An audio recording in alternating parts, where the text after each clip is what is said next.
ঈদের দিন ঐতিহাসিক যুগান্তকারী একটা সুখবর দিলেন আমিরে জামাত বাংলাদেশ জামাত ইসলামীর আমির ডাক্তার শফিকুর রহমান।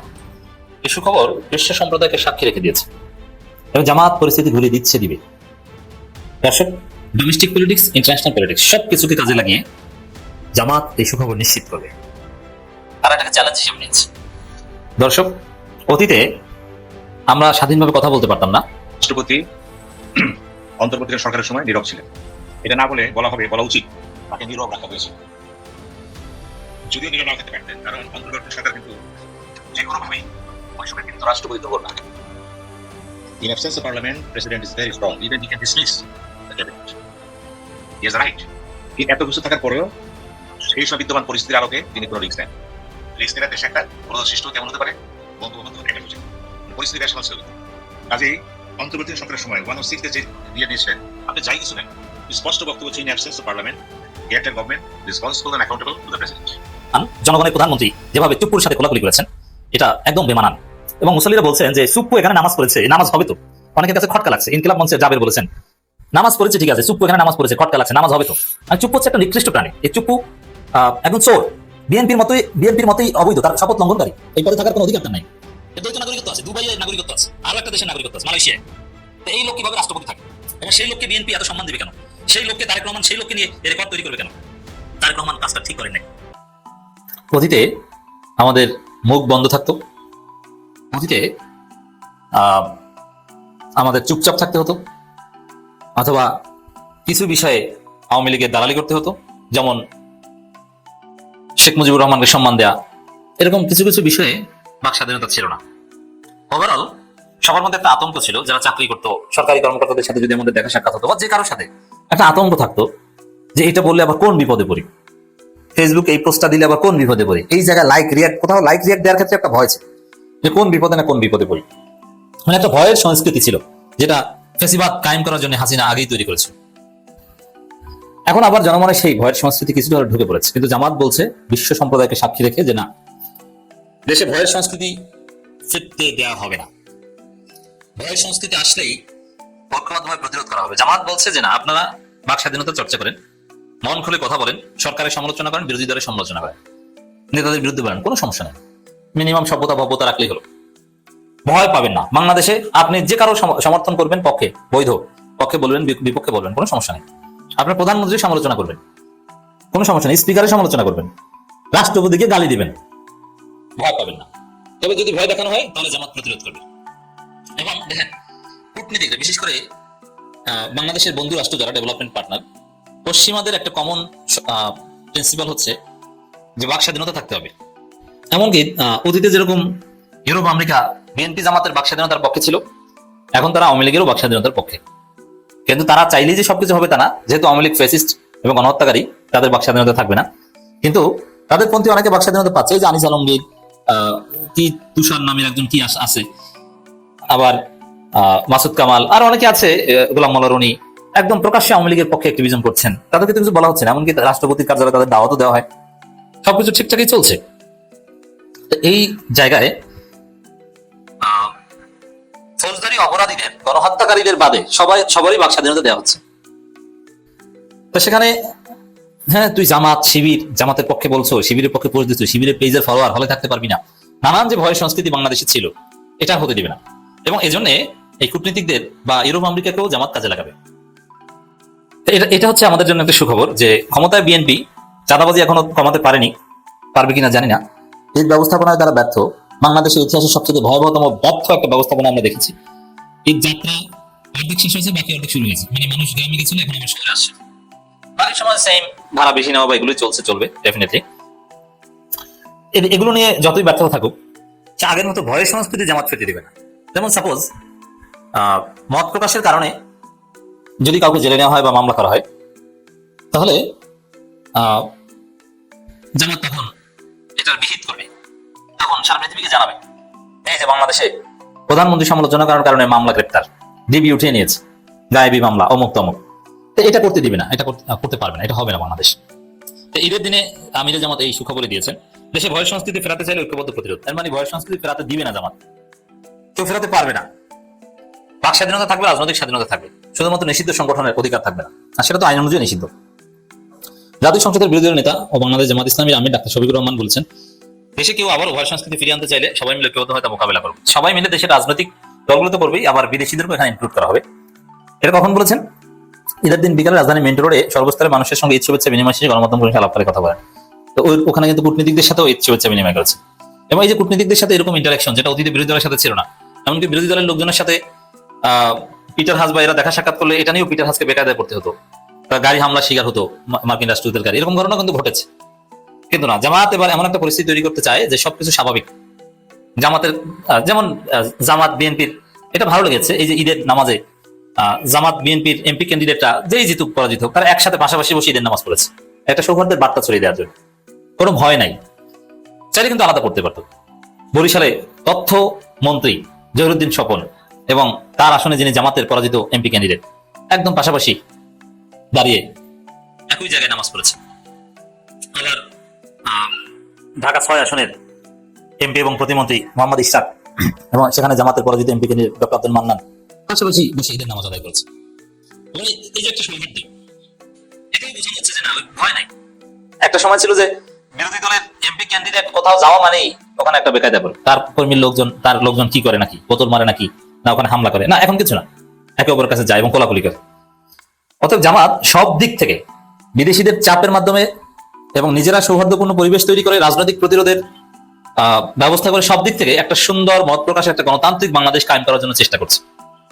এই জন্য আপনারা যতটা মত প্রকাশের স্বাধীনতা এবং সুন্দর পরিবেশ দেখছেন, এটা জামাতের আমরা সমালোচনা করি, বিরোধী দল হিসেবে পারফেক্ট না, কিন্তু বিরোধী দল হিসেবে পারফেক্ট না হতে পারা এবং সরকারের সাথে একটা ভালো সুসম্পর্ক বজায় রাখা এবং অন্যায়ের প্রতিবাদও করা এবং এই যে সরকারি দলের সাথে যাতে দূরত্ব তৈরি না হয়, এই চেষ্টাটা জামাত একদম জোরালোভাবে করছে। এটার ফল কিন্তু জাতি পাবে, যে ভয় সংস্কৃতি আসবে না। কিসের ভয়? যেখানে জামাত বিএনপি একসাথে চলে, একসাথে খায়, একসাথে নামাজ পড়ে, সেখানে ভয়টা কিসের? এটা চমৎকার। বিরোধী দলের নেতা বলেন, বাংলাদেশে ভয় সংস্কৃতি আবারও ফিরে আসুক, এটা কেউই চায় না, আমরাও চাই না। যদি কেউ সংস্কৃতি ফিরিয়ে আনতে চান, তিনি যে হন না কেন, আমরা ইনশাল্লাহ সবাই মিলে কেউ দাঁড়াবো, আমরা আনতে দেবো না।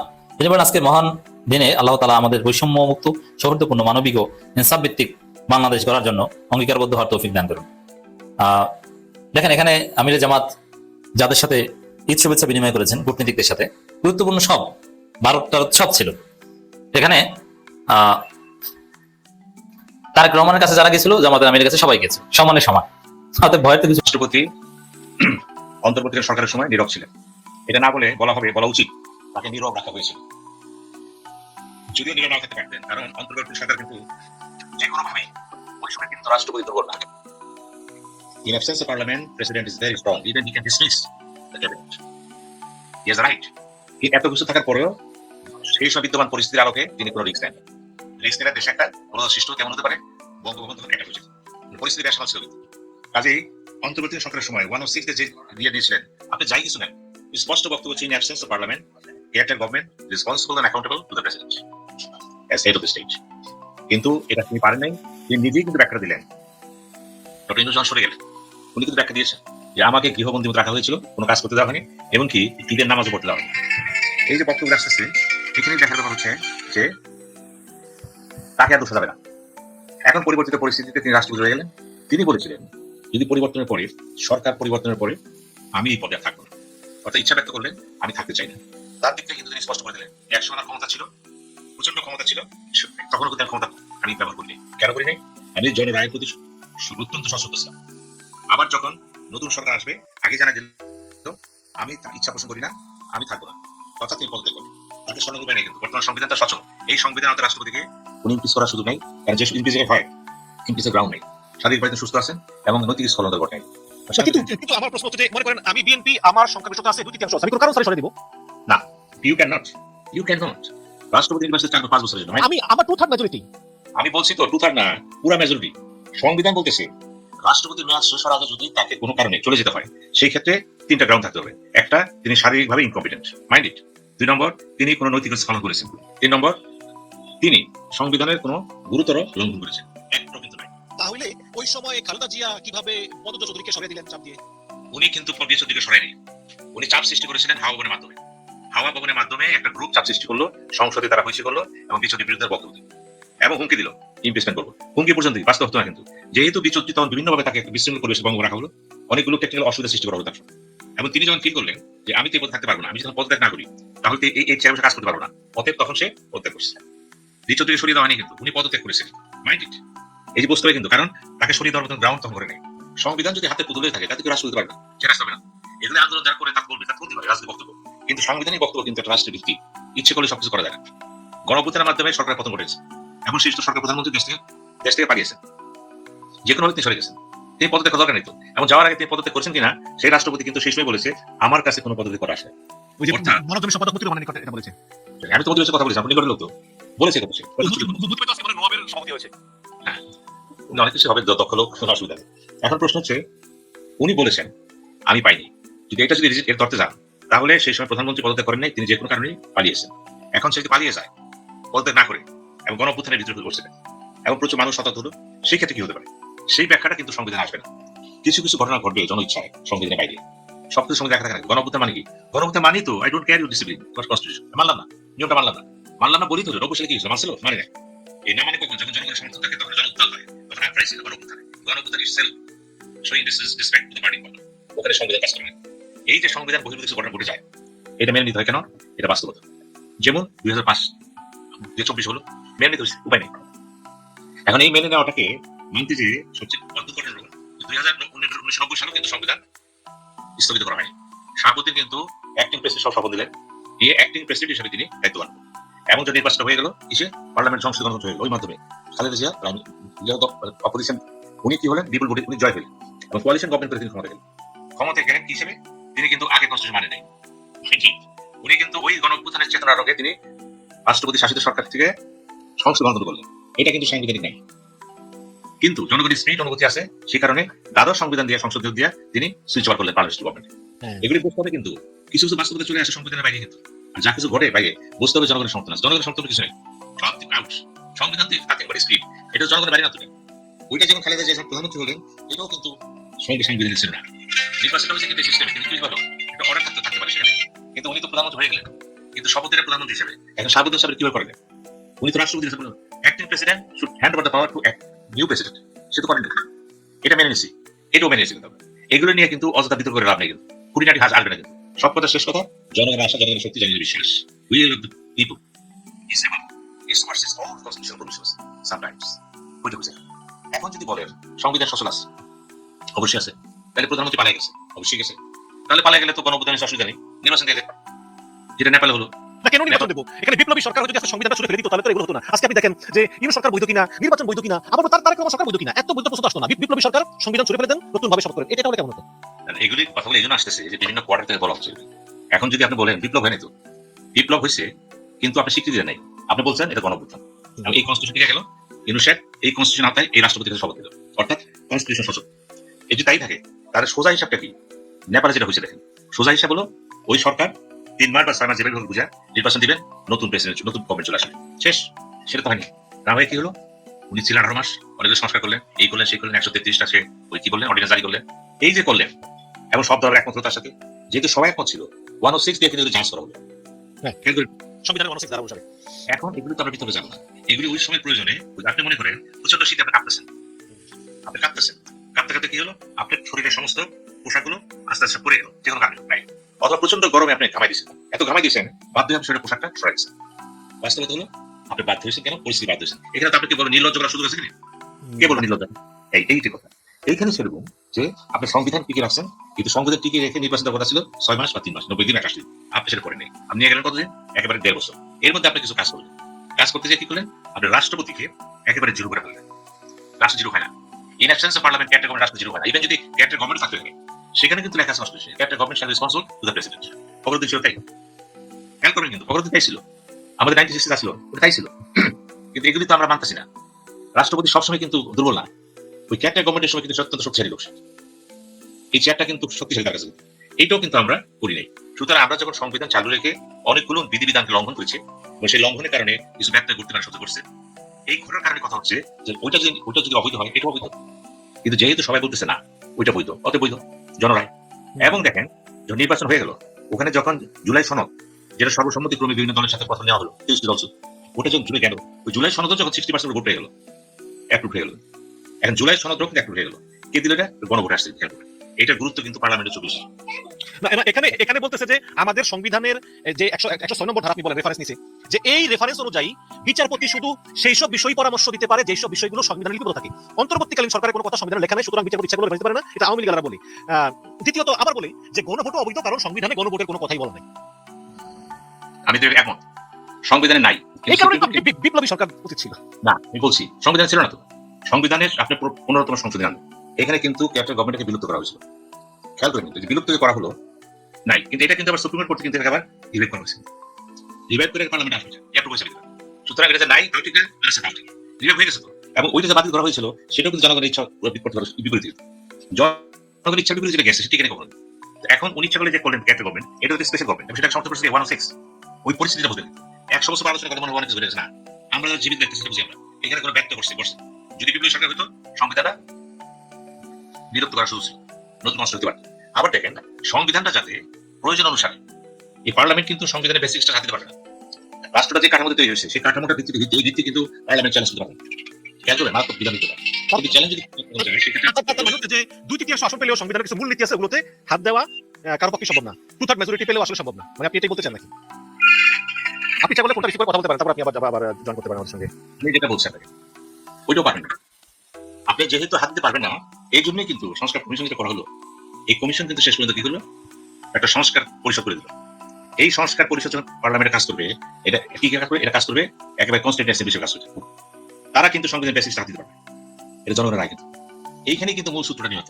যদি সংস্কার যে পরিষদ করা হয়েছে পার্লামেন্টের ভিতরে, এটা কিন্তু একটা সার্বভৌমিক অস্তিত্ব সেখানে আসছে। কিন্তু এর ক্ষমতা আছে সংবিধানকে ছিড়ানো, কাটানো, ফালানো, এই ক্ষমতা দেওয়া হয়েছে। কে দিছে?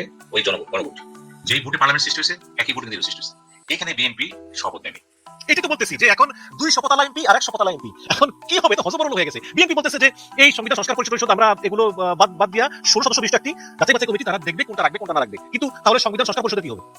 না, যখন আপনি কমিটি করতে যাবেন, যদি সংস্কার পরিষদ না করেন, আপনার committee has no right to touch the constitution. তার ক্ষমতা সীমিত। সংস্কার পরিষদের সাথে বসে থাকা কাজ করার জন্য আপনার ক্ষমতা কিন্তু বিরাট। বিএনপি করবে না, কিন্তু বিএনপি কেন করবে না? এটা হলো বিএনপির ওই ঘটনা হচ্ছে সাধারণ। বিএনপি কখনো বলে নাই আমরা করবো না, কিন্তু যখন তারা পাশ করে গেল সরকার, তারা বললো আমরা এটা সংবিধান সংশোধন আনবো। আপনি আনতে পারবেন, কিন্তু সংবিধানের কোনো মৌলিক পরিবর্তন আনতে পারবেন না। You are not allowed. যদি সংস্কার কমিশন পরিষদ করেন আপনি পারবেন। এটা বলা আছে সেখানে ক্ষমতার অনেক গন্ডগোল আসছে, সেই জিনিসগুলো আপনি টাচ করতে পারবেন। রাষ্ট্র সৃষ্টি সেটা ভিতরে সেটা টাচ করতে পারবেন না। কিন্তু যদি শুধু বলেন সংবিধানে আমরা করবো পার্লামেন্টে, আপনার কিন্তু এখানে সীমিত ক্ষমতা ছিল। এখানেই কিন্তু জামাত এনসিপির সাথে বিএনপির মৌলিক বিরোধ, এবং এই বিরোধটা কিন্তু বিএনপি জানে। এখন সে তার কৌশলগত কারণে এটা করছে। এখন যদি সেটা কমিটি করে, তো কমিটি তো করতে পারে পার্লামেন্ট, কিন্তু সেই কমিটিতে ক্ষমতা নাই। কমিটি জুলাই সনদের আলোকে সবকিছু কাজ করতে পারবে না, সম্ভব না। জনরাই থাকতে পারবে না। এইখানেই মূল বিরোধ এসে গেছে। এখন সালাউদ্দিন সাহেব বলেছে, আজকে দেখলাম আমরা সংস্কার পরিষদের যে জুলাই সনদ যেগুলো আছে আমরা মানিয়ে দিই, সংস্কার পরিষদে আলোচনা করা যেতে পারে। এখন তারা বলছে আলোচনা করা যেতে পারে। এইটাও কিন্তু সুবিধাবাদী নীতি। আলোচনা যেতে পারে কেন? এখানে আলোচনার দরকার নেই তো, আপনাকে তো রায় দিয়ে দিয়েছে পার্লামেন্ট, জনগণ। আর আলোচনা করবেন কেন? আপনি সংস্কার পরিষদ করে ফেলেন, ওটা 6 মাস থেকে 180 দিন কাজ করবে। কাজ করে এটা যদি কাজ না করে, তাহলে কিন্তু অটোমেটিক্যালি, যেটা আমাদের পানিমন্ত্রী বলছে এনি, স্বয়ংক্রিয়ভাবে কিন্তু কার্যকর হয়ে যাবে। সংকট আছে কিন্তু জিনিস এরকম না যে তারা করবে না, অপোজিশন বসে থাকবে না, আপনার করলেন ঠিক আছে, কিন্তু 6 মাস পর আপনি কি করবেন? আপনি যেহেতু জনরায়টাকে আর গুরুত্ব দিচ্ছেন না, একটা সাবস্ক্রাইব করতে চাচ্ছেন, এটা হবে না। কিন্তু সামনে কিন্তু সাংবিধানিক সংকট আসতেছে, অনেকে কিন্তু বুঝতে পারছে না। আর বিএনপি যারা করেন এগুলি বুঝে কারা? দলের কিছু লোক বুঝে। বিএনপি শীর্ষ পর্যায়ে কিন্তু আছে থিঙ্ক ট্যাঙ্ক, আর যে যারা বসতেছেন পার্লামেন্টে, তারা বসতেছে, কিন্তু ইন জেনারেল বিএনপি নয় 200% কিন্তু বসে না। তারা বলে না কি হবে? হবে। এটা যদি সুপ্রিম কোর্টে যায় এবং বলা আছে এটা নিয়ে কিন্তু কোর্টে যাওয়া যাবে না, জুলাই সনদ নিয়ে, খেয়াল করেন, কিন্তু কোর্টে যাওয়া যাবে না। এখন যারা এটা নিয়ে কেস করছে, হ্যাঁ, ওই বিএনপি পন্থী দুজন রিড করেছে, অ্যাডভোকেট মামুন মাহবুব সহ, আপনার পরিচিত, আপনি জানেন। জনগণের প্রধানমন্ত্রী যেভাবে চুপ্পুর সাথে কোলাকুলি করেছেন, এটা একদম বেমানান। এবং মুসল্লিরা বলছেন যে চুপ্পু এখানে নামাজ পড়েছে, নামাজ হবে তো? অনেকের কাছে খটকা লাগছে। ইনকিলাব মঞ্চে জাবের বলেছেন নামাজ পড়েছে ঠিক আছে, চুপ্পু এখানে নামাজ পড়েছে, খটকা লাগছে, নামাজ হবে তো? আর চুপ্পু হচ্ছে একটা নিকৃষ্ট প্রাণী। এই চুপ্পু একজন চোর, বিএনপির মতোই অবৈধ, তার শপথ লঙ্ঘনকারী। এই পদে থাকার কোনো অধিকার নাই। দ্বৈত নাগরিকত্ব আছে, দুবাইয়ের নাগরিকত্ব আছে, আরো একটা দেশের নাগরিকত্ব আছে, মালয়েশিয়ায়। এই লোক কিভাবে রাষ্ট্রপতি থাকে? এবং সেই লোককে বিএনপি এত সম্মান দেবে কেন? সেই লোককে তারেক রহমান সেই লোককে নিয়ে রেকর্ড তৈরি করবে কেন? তারেক রহমান কাজটা ঠিক করেন নাই। হ্যাঁ, যদি এখানে সত্যিকার অর্থেই নতুন সরকার, তারেক রহমান পুরুষ প্রধানমন্ত্রী এবং নতুন কোন রাষ্ট্রপতি, এখানে যদি ডক্টর খন্দকার মোশাররফ হোসেন থাকতেন, প্রফেসর ইউনূস থাকতেন, এটা অসাধারণ হতো। হ্যাঁ, তবে এই কাজটাকে অ্যাপ্রিশিয়েট করে যে প্রফেসর ইউনূসকে সম্মান দিয়েছেন তারেক রহমান, প্রধানমন্ত্রী ইউনূসের সাথে মিটিং করেছেন, ঈদ শুভেচ্ছা বিনিময় করেছেন, প্রধানমন্ত্রীর বাসায় প্রফেসর ইউনূস এসেছেন, মানে দাওয়াত দিয়ে সম্মান দিয়ে এনেছেন। এটা আসলে সারা জীবন তারেক রহমান কৃতজ্ঞ হওয়া উচিত প্রফেসর ইউনূসের কাছে, এবং তাকে রাষ্ট্রপতি বানানো দরকার। এই চুপ্পুকে সরিয়ে ইউনূসকে দ্রুত রাষ্ট্রপতি বানানো জরুরি। কারণ আপনি দেখেন, এই তারেক রহমানকে বাংলাদেশে এনেছে, লন্ডনে যে বন্দোবস্ত করেছে প্রফেসর ইউনূস, বাপের চাইতে বেশি কাজ করেছে প্রফেসর ইউনূস তারেক রহমানের জন্য। একদিনে ভোটার বানিয়ে দিয়েছে এবং প্রধানমন্ত্রী বানিয়ে দিয়েছে। ঢাকা 17-তে কার্যত কিন্তু তারেক রহমান হেরেছে খালেদা জিয়ার কাছে, ইউনূস জিতিয়ে দিয়েছে। আর কি চাও? বাপ সন্তানের জন্য যে কারণে করতে পারে না সেটা করেছে প্রফেসর ইউনূস। তারেক রহমানের বাবা তখন কঠোর ছিলেন, কঠোর বলতে তারেক রহমান আমার ডিপার্টমেন্টে প্রশ্ন করতেন, যে কারণে হোক না কেন আমাদের এক স্যার, আমি নামটা বলছি না, তাকে ক্লাস থেকে বের করে দিয়েছেন মাননীয় প্রধানমন্ত্রীকে, যার ফলে তারেক রহমানের পড়াশোনা হয়নি, ইন্টার পাস।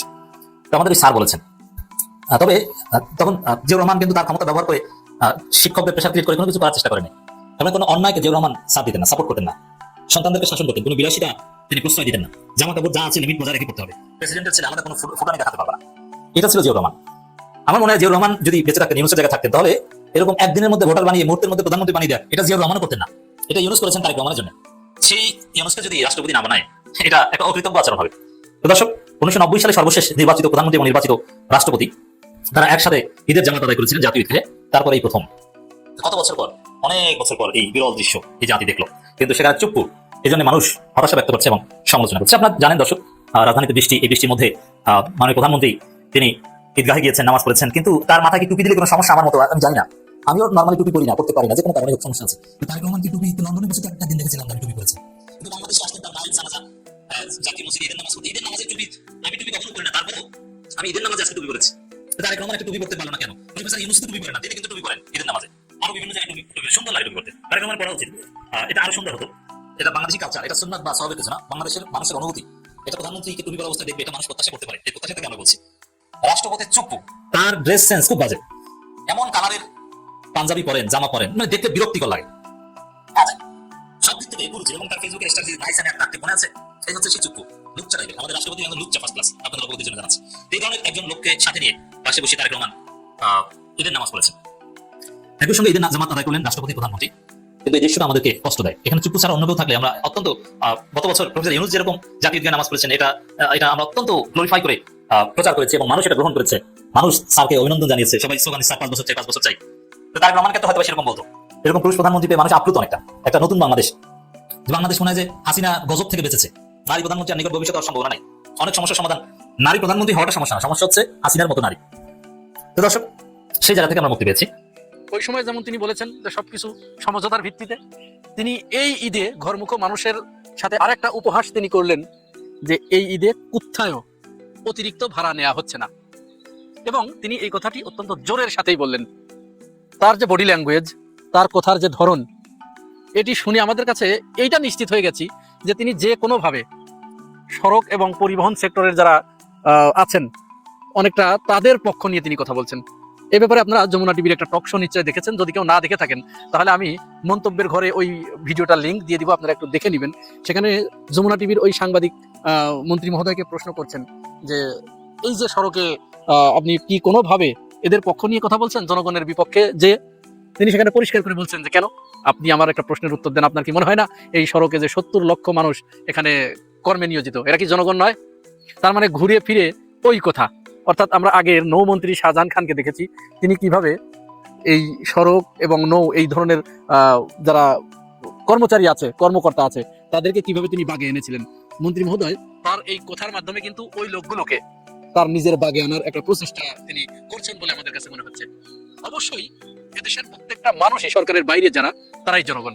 তিনি অবশ্যই শ্রমিকদের কথা বলবেন। তবে এখানে এই যে সড়কে অতিরিক্ত ভাড়া নেওয়া হচ্ছে, 700-800 টাকা পর্যন্ত বেশি নেওয়া হচ্ছে, অথচ তিনি খুব জোরের সাথে বলছেন 1টি টাকাও বেশি নেওয়া হচ্ছে না। যে শত শত কোটি টাকা, হাজার হাজার কোটি টাকা ঈদ উপলক্ষে অতিরিক্ত নেওয়া হলো, এটা কিন্তু এই শ্রমিকরা, যারা শ্রমিক শ্রেণী একেবারে, এরা কিন্তু খুব কমই পায়।